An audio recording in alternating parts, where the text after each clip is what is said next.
नमस्कार दोस्तों, मैं Damodar Sharma GK with Damodar sir channel पर आपका स्वागत है। दोस्तों, पिछले वीडियो में बात की थी भूटान के साथ सीमा तक की। एक बार दोबारा उसका रिवीजन करना, एक बार रिवीजन करना मानचित्र की तरफ। पाकिस्तान यहाँ पर सीमा बनाता है दोस्तों, अफ़गानिस्तान है। पाकिस्तान के साथ सीमा लगती है भारत की 3,323 किलोमीटर सीमा है। सीमा पर 3 राज्य हैं, 2 केंद्र शासित प्रदेश हैं। दोस्तों, अफ़गानिस्तान की सीमा 106 किलोमीटर है, 1 केंद्र शासित प्रदेश है। यहाँ पर चाइना सीमा बनाता है। चाइना 3488 किलोमीटर सीमा बनाता है, 4 राज्य हैं, 2 केंद्र शासित प्रदेश हैं। दोस्तों, नेपाल सीमा बनाता है। नेपाल 1751 किलोमीटर सीमा बनाता है, 5 राज्य लगते हैं। भूटान सीमा बनाता है 699 किलोमीटर की, 4 राज्य लगते हैं। दोस्तों, पिछले वीडियो में एक कमेंट दे रहे थे बच्चे कि सर वो दोबारा समझाना पीओके वाली क्षेत्र। देखना, एक बार दोबारा समझ लेना। इधर इस प्रकार से दोस्तों पीओके है, ये इसको पीओके बोलते हैं। और इधर दोस्तों अक्साई चीन के नाम से बोला जाता है। ये अक्साई चीन है, इसको अक्साई चीन बोलते हैं। अक्साई चीन का लगभग क्षेत्रफल 38,000 वर्ग किलोमीटर के आसपास है। दोस्तों, ये 1962 में अक्साई चीन चाइना ने अधिकार कर लिया था, 1962 की लड़ाई के बाद। दोस्तों, इधर भी ये पीओके, पाक अधिकृत कश्मीर, ये भारत का ही है पीओके। लेकिन 1947 में आपको याद होगा पाकिस्तान ने आक्रमण किया था और कबाइलियाँ यहाँ पर थी कश्मीर में। पंडित जवाहरलाल नेहरू उस मामले को यूएनओ में ले गए। यूएनओ ने जहाँ कबाइलें थी वहीं पर युद्ध को विराम दे दिया, तो उसको यूएनओ पीओके बोल दिया और पाकिस्तान के अधिकार में चला गया। इसके वर्तमान में जिक्र चल रहा है। भारत सरकार ने, भारतीय मौसम विभाग ने पीओके को अपने अंदर दर्शाया, तो पाकिस्तान कुछ बोल रहा है। तो दो पीओके पर वर्तमान में कुछ चल रहा है, दोनों देशों के बीच में चल रहा है। इसको पाकिस्तान, यहाँ पीओके ही है लेकिन इसको पाकिस्तान बोलता है आज़ाद कश्मीर के नाम से बोलता है। इसको आज़ाद कश्मीर के नाम से बोलता है भारत का, ये भी भारत का, ये भी भारत का, ये भी भारत का है। आप देखना, संसद में अमित शाह ने कहा था जब 5 अगस्त 2019 को जब ये मामला किया था, 317 हटाई थी, 35 से हटाई थी उस समय की, ये अक्साई चीन भी भारत का ये लेके रहेंगे, पीओके भी भारत का ये लेके रहेंगे। तो ये दोनों भारत का हिस्सा है, लेकिन ये पीओके वर्तमान पाकिस्तान के पास है, अक्साई चीन वर्तमान चाइना के साथ है। दोस्तों, बात करते हैं। एक आगे बढ़ने से पहले दोस्तों, चैनल को सब्सक्राइब करना, शेयर करना वीडियो को, और बेल आइकन को प्रेस करना। बेल आइकन को प्रेस करोगे तो आगे आने वाले वीडियो का आपको नोटिफिकेशन मिलेगा, जरूर करना दोस्तों। देखना, भारत और म्यांमार के साथ सीमा की बात करते हैं। म्यांमार के साथ भारत की 1643 किलोमीटर सीमा लगती है दोस्तों, म्यांमार के साथ। इस म्यांमार का दूसरा नाम बर्मा भी है, प्राचीन काल में बर्मा बोलते थे। और म्यांमार की सीमा पर भारत के 4 राज्य हैं। 4 राज्य कौन कौन से दोस्तों? अरुणाचल प्रदेश,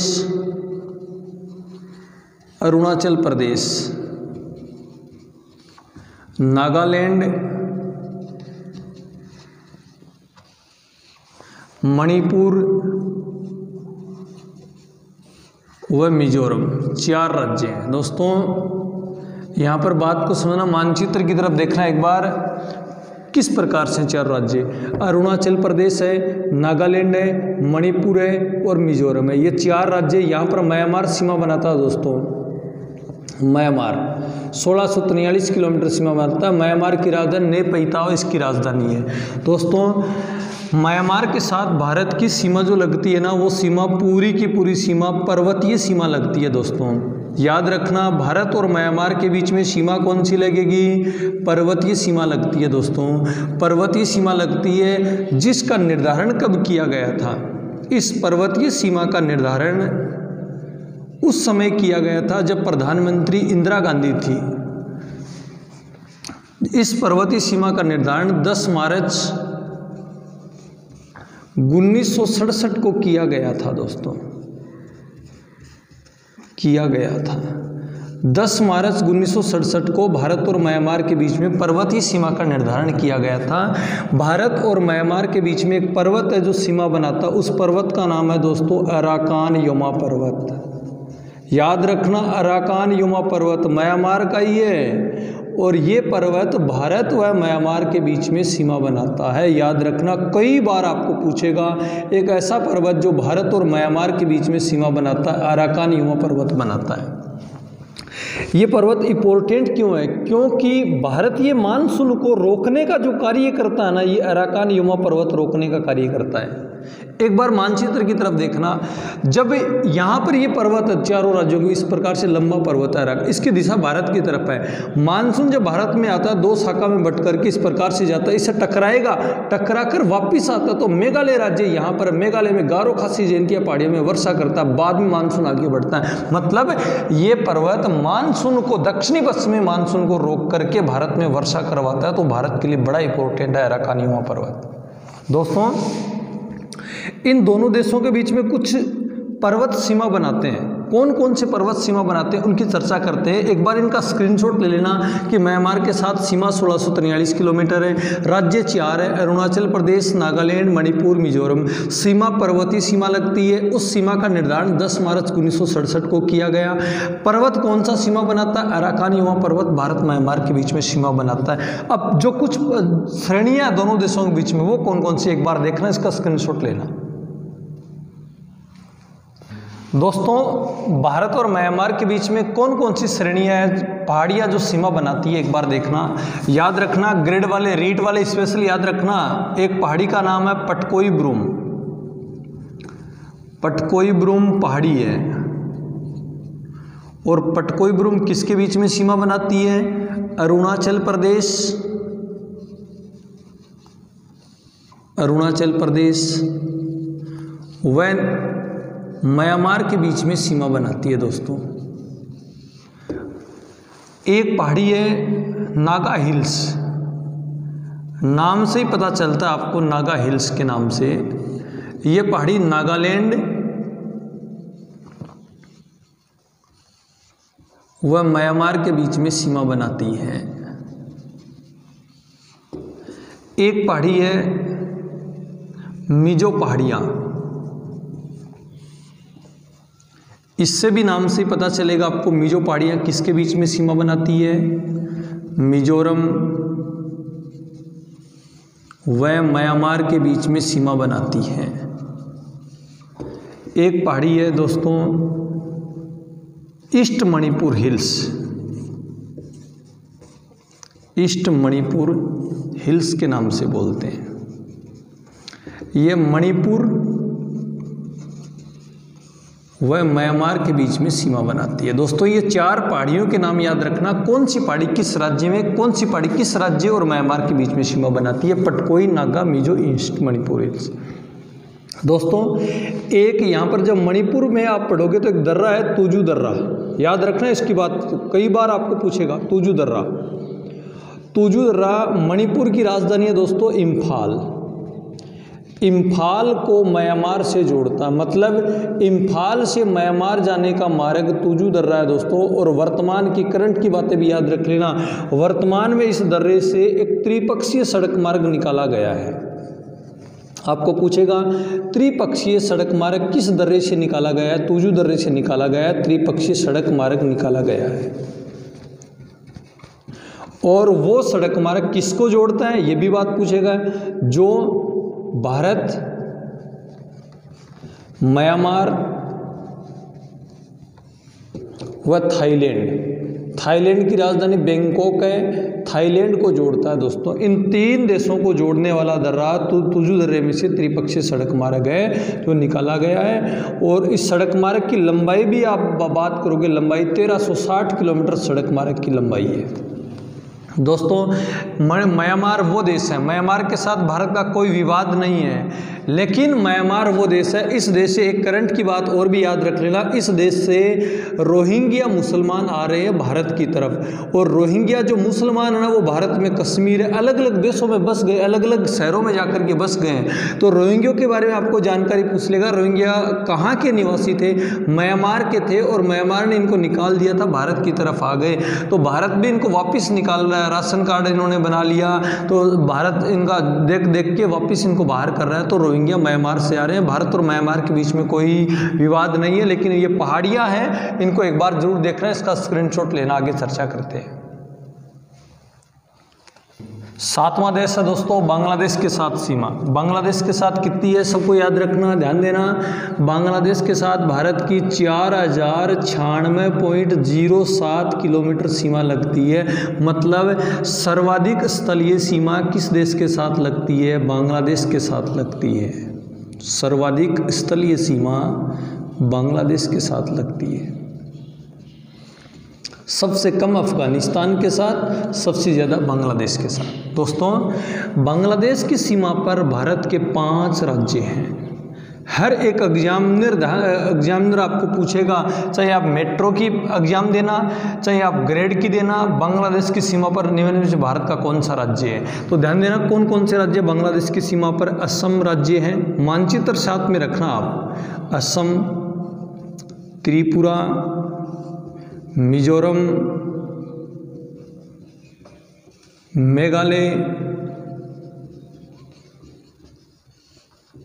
मेघालय, व पश्चिम बंगाल, ये 5 राज्य हैं जो बांग्लादेश की सीमा पर हैं। कैसे याद रखना? मानचित्र की तरफ देखना, कौन कौन से देखो।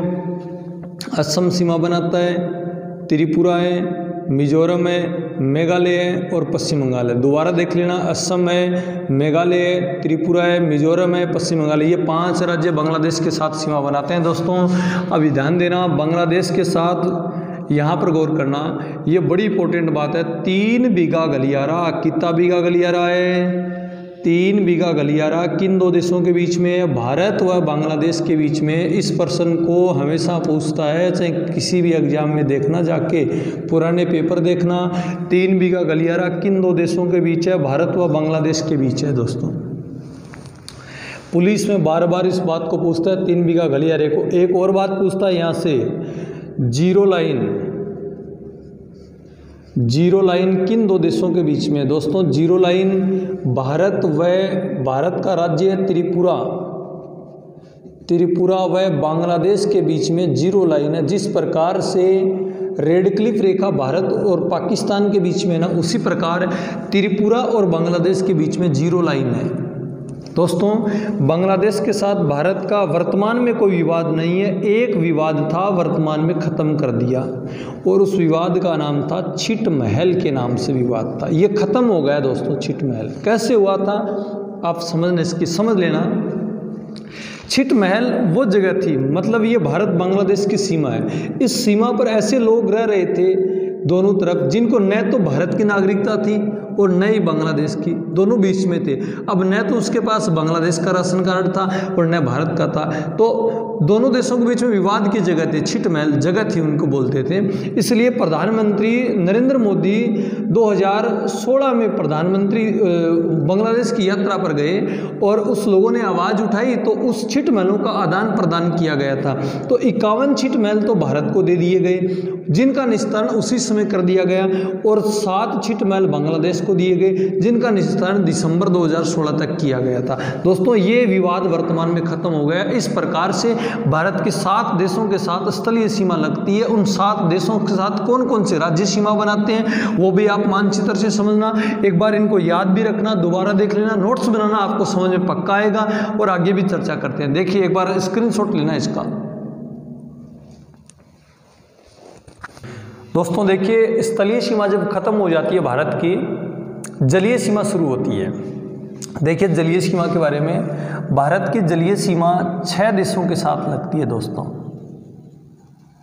6 देशों के साथ भारत की जलीय सीमा लगती है। अब कौन कौन से देश हैं वो देखना।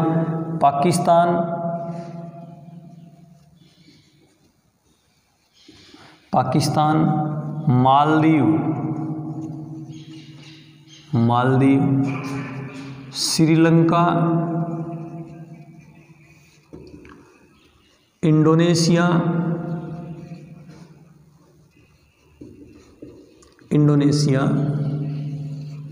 व म्यांमार व बांग्लादेश। इन 6 देशों के साथ भारत की जलीय सीमा लगती है। दोस्तों मानचित्र की तरफ देखना, पाकिस्तान गुजरात के साथ है, लक्षद्वीप के साथ मालदीव सीमा बनाता है। यहाँ पर श्रीलंका सीमा बनाता है। अंडमान निकोबार के साथ इंडोनेशिया सीमा बनाता है, इंडोनेशिया। और यहाँ पर बांग्लादेश सीमा बनाता है और यहाँ पर म्यांमार सीमा बनाता है। तो 6 देशों के साथ जलीय सीमा लगती है। इन देशों के बीच में चैनल पड़ते हैं, रेखा पड़ती है, कौन कौन सी है समझना बात को। इंपॉर्टेंट बात है, जलीय सीमा आपको बार बार पूछी जाएगी। देखना, भारत व म्यांमार के बीच में, भारत और म्यांमार के बीच में पड़ता है कोको चैनल। मैंने पीछे भी आपको बताया था, जब चीन की सीमा पड़ रही थी उस समय कोको द्वीप खरीद रखा है चाइना ने, तो वो कोको चैनल के पास ही है, कोको चैनल। याद रखना, कोको चैनल भारत और म्यांमार के बीच में है। दूसरी बात, भारत व इंडोनेशिया के बीच में, भारत व इंडोनेशिया के बीच में पड़ता है ग्रेट चैनल। ग्रेट निकोबार द्वीप है, मैंने पहले भी बताया था आपको, ग्रेट निकोबार भारत का दक्षिणतम द्वीप है, उसमें इंदिरा पॉइंट है, वहीं ग्रेट चैनल इंडोनेशिया को अलग करता है। दोस्तों, भारत व श्रीलंका, ये याद रखना, श्रीलंका वाली यहाँ पर पड़ती है, मन्नार की खाड़ी पड़ती है दोनों के बीच में, मन्नार की खाड़ी। और एक पड़ती है पाक जल संधि, ये याद रखना, पाक जल संधि भारत व श्रीलंका के बीच में है, न कि भारत पाकिस्तान के बीच में। दोस्तों, जल संधि किसे बोला जाता है? जल संधि उसे बोला जाता है, ये दो जल भाग को जोड़ती है, दो स्थल भाग को अलग करती है। दोस्तों, जब भी जल संधि की बात आए, याद रखना, दो जल भाग को जोड़ती है, दो स्थल भाग को अलग करती है। अलग किसको करती है? भारत को श्रीलंका से अलग करती है, और बंगाल की खाड़ी और अरब सागर को जोड़ती है। तो याद रखना, पाक जल संधि है और मन्नार की खाड़ी भारत श्रीलंका के बीच में है, और भारत व मालदीव के बीच में, भारत व मालदीव के बीच में पड़ता 8 डिग्री चैनल पड़ता है। दोस्तों, याद रखना, 8 डिग्री अक्षांश। देखो, यहाँ पर भारत की अक्षांशीय स्थिति 8 डिग्री 4 मिनट है ना, तो ये 8 डिग्री 4 मिनट लक्षद्वीप को मालदीव से अलग कर देता है। 8 डिग्री अक्षांश का नाम है 8 डिग्री चैनल। आप कमेंट में बताना 9 डिग्री चैनल, 10 डिग्री चैनल, ये दोनों किसके बीच में पड़ते हैं? बिल्कुल जवाब देना आप दोस्तों। याद रखना, ये 6 देशों के साथ लगती है। पाकिस्तान के साथ कुछ भी जलीय में कुछ नहीं लगता है, बांग्लादेश के साथ कुछ नहीं है। लेकिन दोस्तों, याद रखना, 3 देश ऐसे हैं जो भारत के साथ जलीय व स्थलीय दोनों सीमा बनाते हैं, दोनों सीमा बनाते हैं। कौन कौन से? देखो, वो देश है, एक तो पाकिस्तान स्थलीय भी बनाता है, जलीय भी बनाता है। एक है बांग्लादेश, ये जलीय भी बनाता है, स्थलीय भी बनाता है। और एक देश है म्यांमार, ये जलीय और स्थलीय दोनों सीमा बनाते हैं। आप इसका स्क्रीनशॉट लेना, आपको समझ में आएगा। दोस्तों, याद रखना इनकी सारी बातों को। दोस्तों देखिए, आगे समझना इसकी बात को। भारत की प्रादेशिक जलीय सीमा, यहाँ से समझना बात को, ये ग्रेड वालों की बड़ी इंपॉर्टेंट चीज़ है। भारत की प्रादेशिक जलीय सीमा, यदि कोई नेट की तैयारी कर रहा है उसके लिए तो बड़ी इंपॉर्टेंट बात है। इनकी सारी में से आपको क्वेश्चन पूछा जाएगा। भारत की जलीय प्रादेशिक जलीय सीमा 12 समुद्री मील तक है,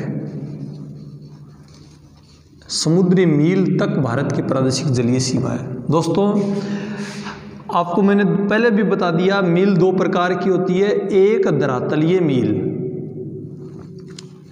धरातलीय मील में तो होते हैं 1.6 किलोमीटर के आसपास हैं। दोस्तों, एक नॉटिकल मील, समुद्री मील को नॉटिकल मील भी कहा जाता है, ये भी याद रखना।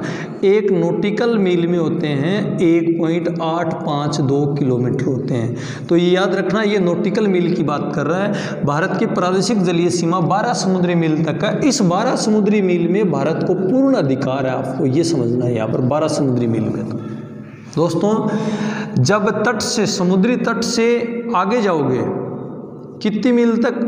24 समुद्री मील तक आगे जाओगे, समुद्री मील तक को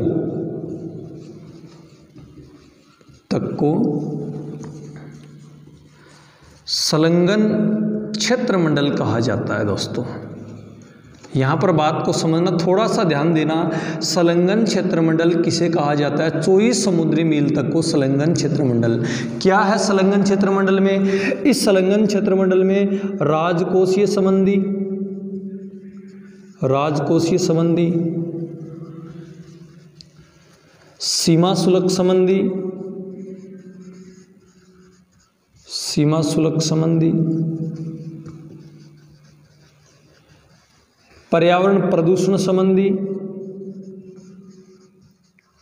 पर्यावरण प्रदूषण। जब पर्यावरण की बात आती है दोस्तों, याद रखना आज विश्व जैव विविधता दिवस है। 23 मई को विश्व जैव विविधता दिवस मनाया जाता है। पर्यावरण प्रदूषण संबंधी, राजकोषीय संबंधी, सीमा शुल्क संबंधी, पर्यावरण प्रदूषण संबंधी अप्रवासी कानून बनाने का अधिकार भारत सरकार के पास है, न कि राज्य सरकार के पास है। संबंधी जो अधिकार हैं वो केंद्र सरकार के पास हैं, कानून बनाने का अधिकार भारत सरकार के पास है दोस्तों। यहाँ पर बात को समझना, 24 समुद्री मील में केंद्र के पास है, न कि राज्य के पास है। यहाँ पर 24 समुद्री मील में। लेकिन दोस्तों तट से और आगे जाओगे, तट से 200 समुद्री मील तक को समुद्री मील तक को अन्यन आर्थिक क्षेत्र कहा जाता है। ये याद रखना, अन्यन आर्थिक क्षेत्र कहा जाता है। अन्यन आर्थिक क्षेत्र में क्या होगा? इस अन्यन आर्थिक क्षेत्र में दोस्तों ये याद रख लेना बात को कि इस अन्यन आर्थिक क्षेत्र में खनिजों पर, समुद्र में पेट्रोल निकलता है, गैस निकलती है, उन खनिजों पर, समुद्री जीवों पर, समुद्री जीवों पर के अनुसंधान व सर्वेक्षण संबंधी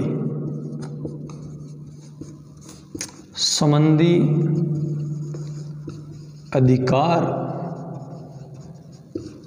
केंद्र सरकार के पास है। आप ये समझना, बॉम्बे आई क्षेत्र है,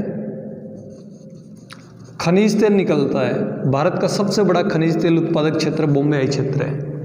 उस बॉम्बे आई क्षेत्र अरब सागर में पड़ता है दोस्तों। यहाँ पर अरब सागर में, इस पर सेंट्रल सरकार का अधिकार है, न कि राज्य सरकार का अधिकार है, क्योंकि वो इस क्षेत्र में आता है। तो इस अन्यन आर्थिक क्षेत्र में खनिजों पर, समुद्री जीवों पर, समुद्री बिजली पर, बिजली भी साथ में आती है, जो सागर से बिजली बनती है, ज्वार भाटे से, समुद्री बिजली के अनुसंधान और सर्वेक्षण संबंधी अधिकार भारत सरकार के पास है। दोस्तों एक बार दोबारा समझना, प्रादेशिक सीमा को हमेशा याद रखना। भारत की प्रादेशिक जलीय सीमा 12 समुद्री मील तक है, और मील दो प्रकार के, धरातलीय मील में 1.6 किलोमीटर है, नॉटिकल मील में 1.85 किलोमीटर है। दोस्तों तट से, या ये तट मान लो, इस तट से 12 तक को तो बोला जाता है प्रादेशिक जलीय सीमा, 12 से और आगे जाओगे 24 तक को बोला जाता है संलग्न क्षेत्रमंडल, 24 तक को, और 24 से और आगे आओगे 200 तक को बोला जाता है अन्यन आर्थिक क्षेत्र के नाम से जाना जाता है। इसमें अलग अलग अधिकार सरकार के पास प्राप्त है। मतलब यह समझ लेना दूसरे तरीके से, जब कोई दूसरे देश का जहाज आएगा तो उस दूसरे देश का जहाज, जैसे पाकिस्तान का जहाज है 12 समुद्री मील में है, तो उस जहाज को भारत में आने के लिए उसको वीजा लेना पड़ेगा, वीजा टैक्स चुकाना पड़ेगा। बाद में भारत सरकार उसको 200 तक समुद्री मील तक मछली पकड़ने का अधिकार दे सकती है। तो मेरी बात आपको समझ में आई होगी। एक बार देखना वीडियो को, दूसरी बार देखना, समझ में जरूर आएगी। देखना एक बार इसको। ओके।